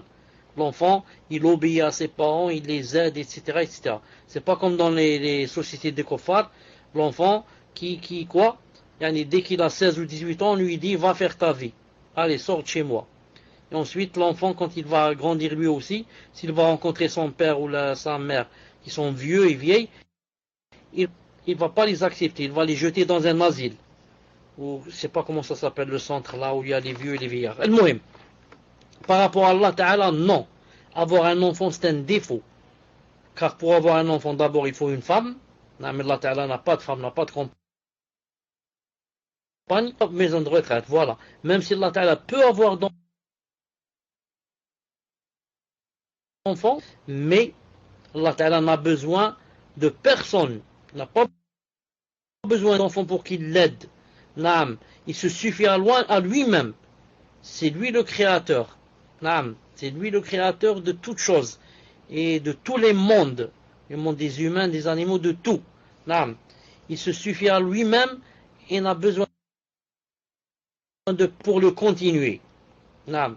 Donc avoir besoin d'un enfant, c'est un défaut par rapport à Allah subhanahu wa ta'ala. Allah ta'ala n'a pas de défaut. Contrairement à, par exemple, aux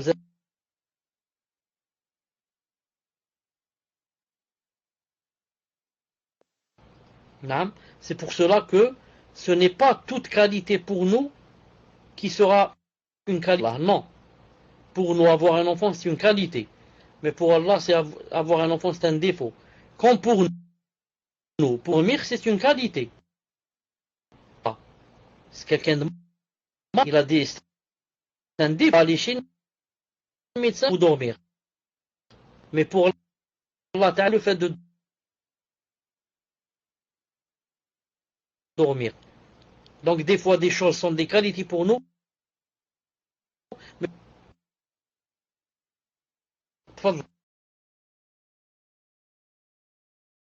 Ça a coupé chez moi, Cheikh. Est-ce que vous avez fini, Cheikh Afwan, hein? À la fin, ça a coupé un petit peu chez moi. Alhamdulillah. Donc, je vais juste poser une autre question. Question d'une sœur qui demande: ma question concerne le soleil et la lune. Naam, tfaddalou, Cheikh.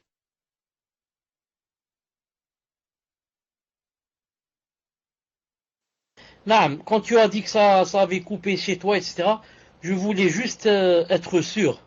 Maintenant, je parle aux autres. À part Abu Zakir.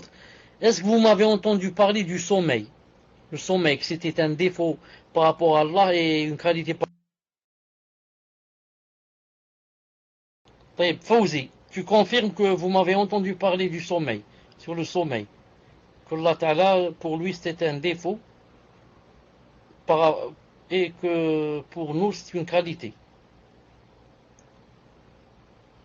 Ah, Fawzi. Non, tout à l'heure, tu avais dit oui. Malish, avec des coupures, malish. Donc j'avais dit que pour le sommeil aussi, c'était un défaut pour Allah subhanahu wa ta'ala, mais pour nous une qualité.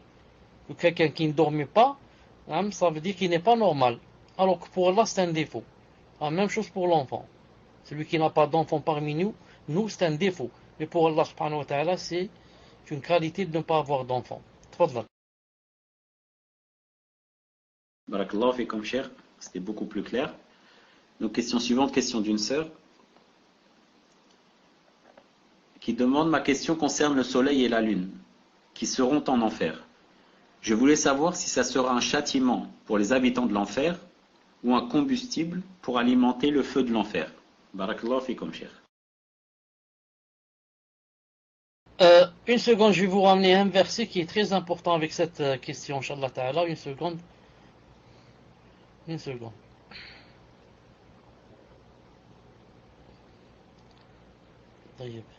Allah subhanahu wa ta'ala va faire rentrer le soleil et la lune en enfer, dans un autre hadith sous forme de taureau, spécialement pour montrer aux kuffars que si ceux-là que vous adoriez dans la vie, s'ils étaient vraiment des dieux, alors ils ne seraient pas allés en enfer.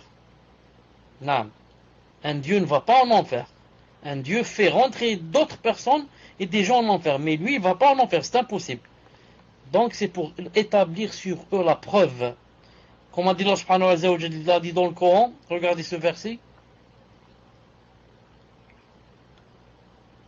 Innakum ma ta'buduna min dunillah حصب جهنم أنتم لها واردون لو كان هؤلاء آلهة ما وردوها وكل فيها خالدون. نعم. Regardez en français ce que ça donne.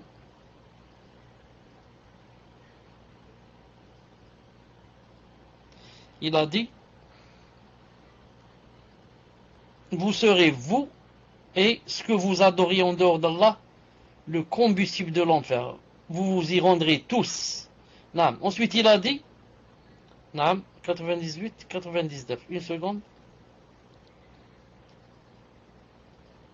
Il a dit, si cela était vraiment des divinités, ils n'y entreraient pas. Et tous y demeureront éternellement. Voilà. Allah Ta'ala maintenant, à quoi? A établi la preuve sur eux. Il a dit, si vraiment cela était des divinités, ils ne seraient pas rentrés en enfer. Ça veut dire que tant qu'ils sont rentrés en enfer, ce ne sont pas des divinités. Des divinités. Vous avez perdu. Vous avez perdu. C'est pour cela qu'ils iront éternellement en enfer. Wal'iyadu billah. Parce que j'ai vu Ibn Mohammed prendre le micro, donc je pensais qu'il avait quelque chose à dire. Allahu a'lam. Ibn Mohammed, c'est bon, Inch'Allah?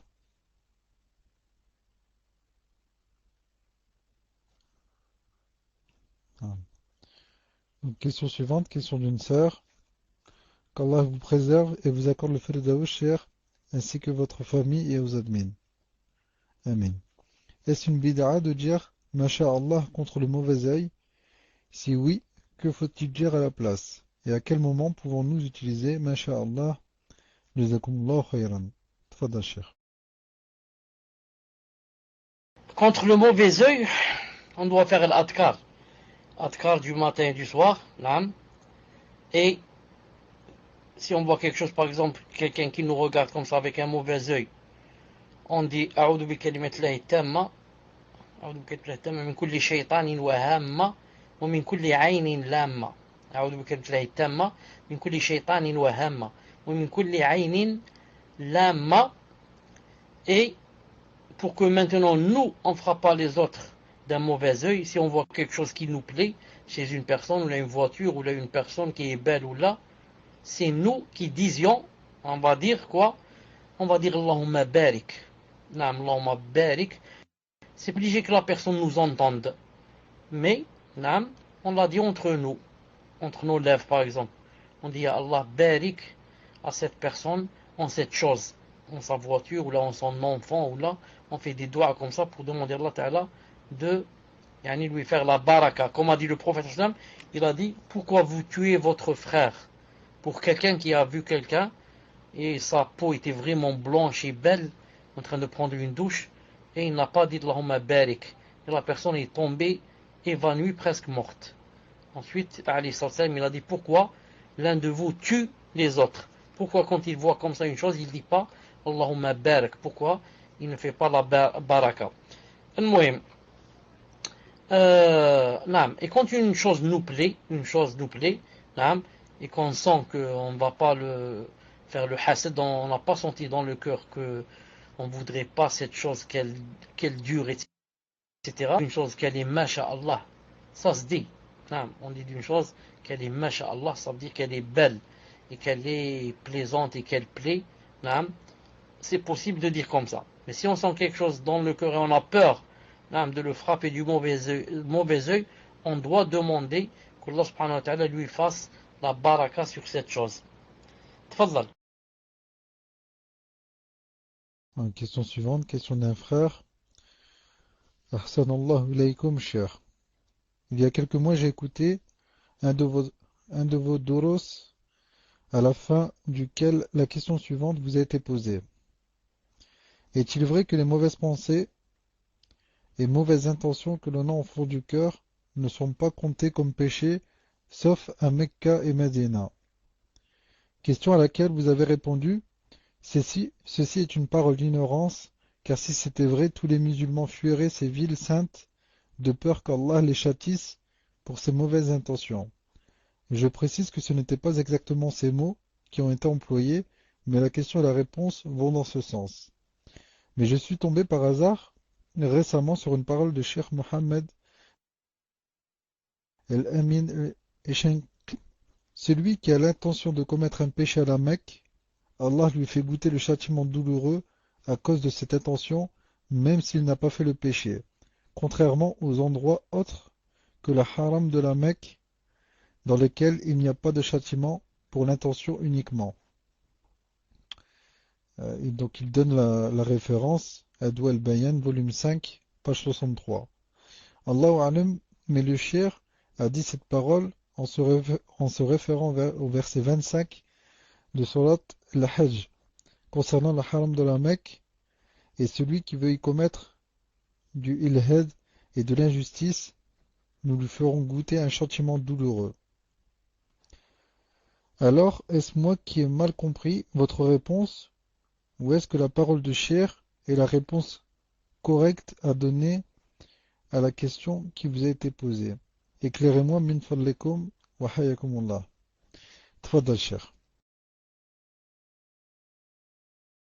C'est possible, Inch'Allah Ta'ala, de me redire c'était quoi la question qu'on m'avait posée. Pas la réponse.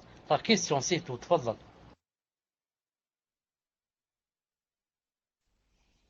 Naam, donc la question, je vous la répète, Inch'Allah.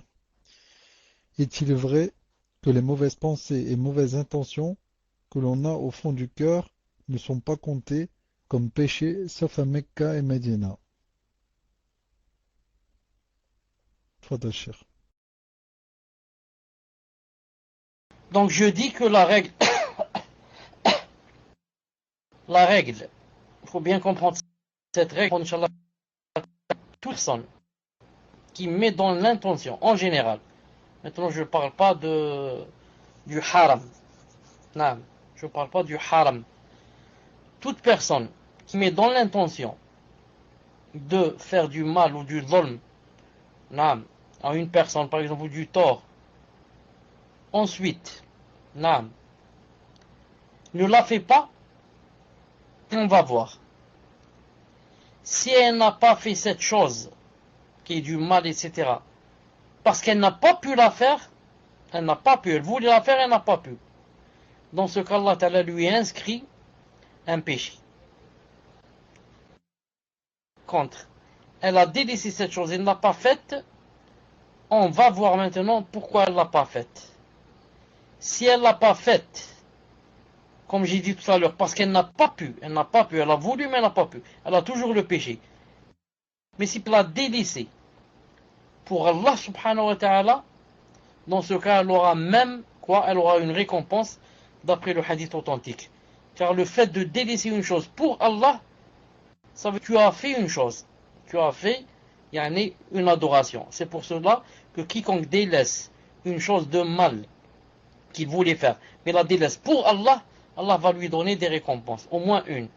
Au moins une récompense jusqu'à 10 et on monte. Parce qu'une récompense, ça devient 10. Mais si par contre il délaisse le mal parce qu'il n'a pas pu le faire, mais il voulait le faire, dans ce cas, il a quoi? Il a un péché. Non. Car pourquoi? Car il ne l'a pas délaissé pour Allah subhanahu wa ta'ala. Par contre, maintenant, ça c'est en général, mais si c'est spécialement pour le haram, le fait seulement d'avoir dans l'aniya de faire le mal, même s'il me délaisse, il aura quoi? Il aura le péché. Et ça c'est spécialement à cause qu'il y a un verset spécialement pour le haram, comme l'a cité le frère tout à l'heure, et c'est où Allah subhanahu wa ta'ala a dit que وَمَنْ يُرِدْ فِيهِ بِإِلْحَادٍ بِظُلْمٍ عَذَابٍ أَلِيمٍ. Je crois que le frère parle de ce verset. Allah subhanahu wa ta'ala alam. Non, ça c'est spécialement pour le haram, Non, et ce n'est pas pour les autres endroits bi'idhnillahi ta'ala, et c'est cela la réponse correcte bi'idhnillahi ta'ala. Non, tfaddal. Alors, question suivante, question d'une sœur. Une sœur souhaite avoir des précisions au sujet de la mixité, car effectivement, j'ai lu beaucoup de textes, hadiths et asar qui montrent que dans certaines circonstances, les femmes ont parlé aux hommes et vice-versa. J'aimerais comprendre. Je me rappelle du hadith d'Abu Sanabil qui décrit un compagnon et une compagnonne qui se parlent.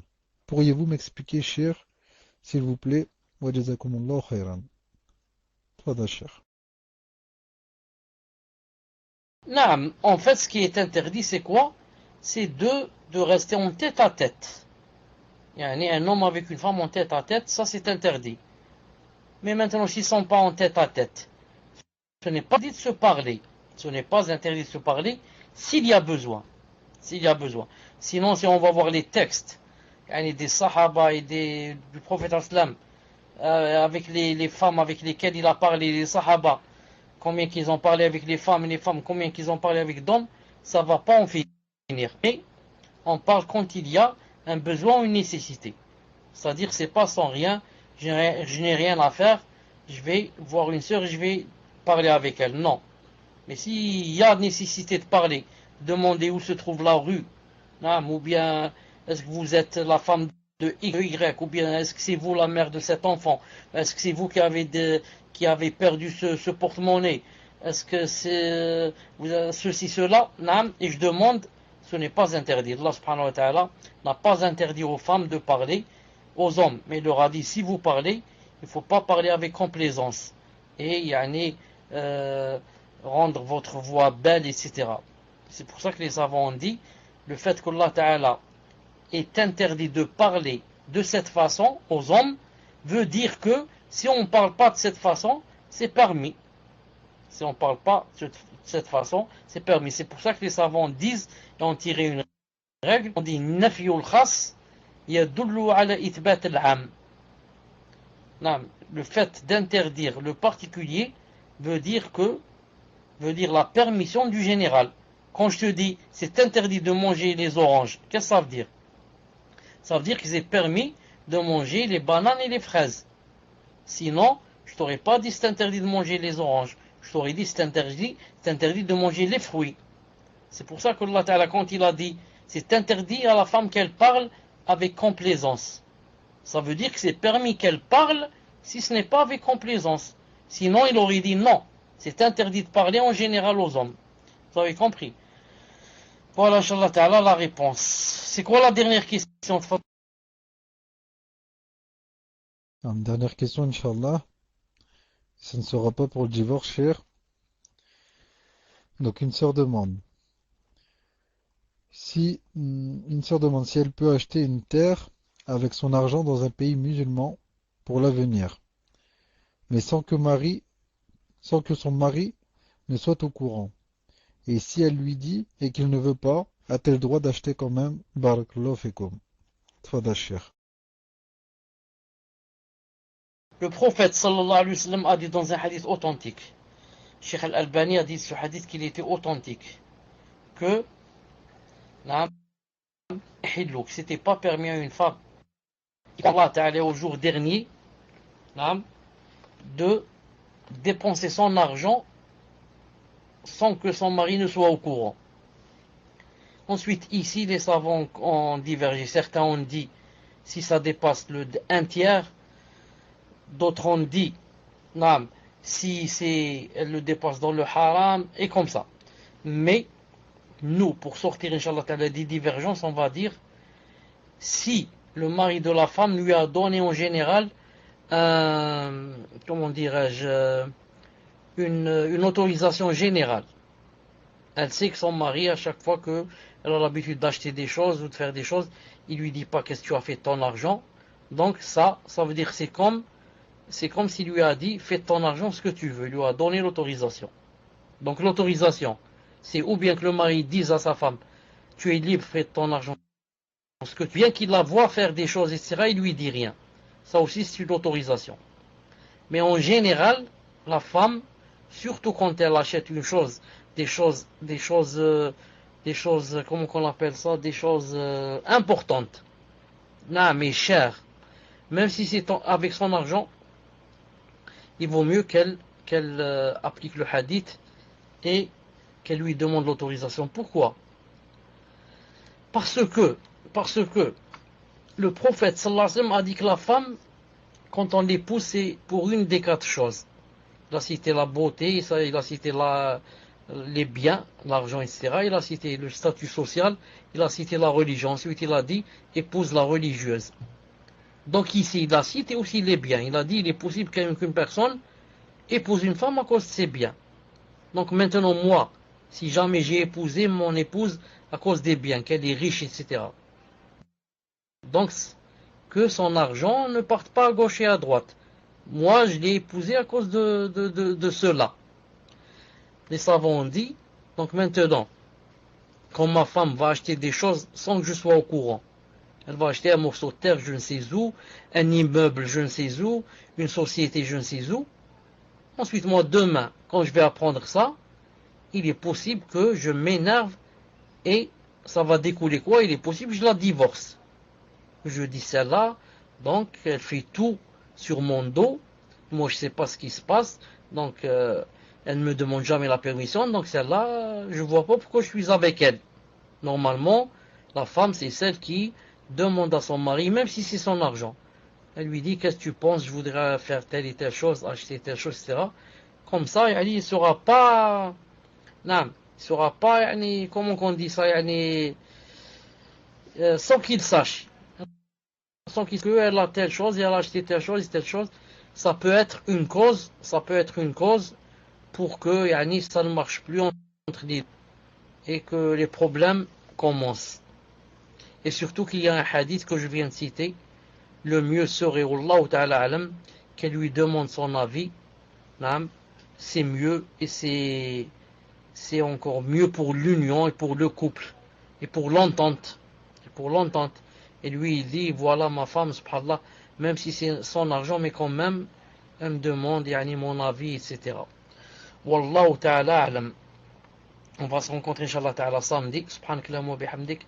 Ashhadu an la ilaha illa astaghfiruka wa atubu ilaik. Assalamu alaikum wa rahmatullahi wa barakatuh.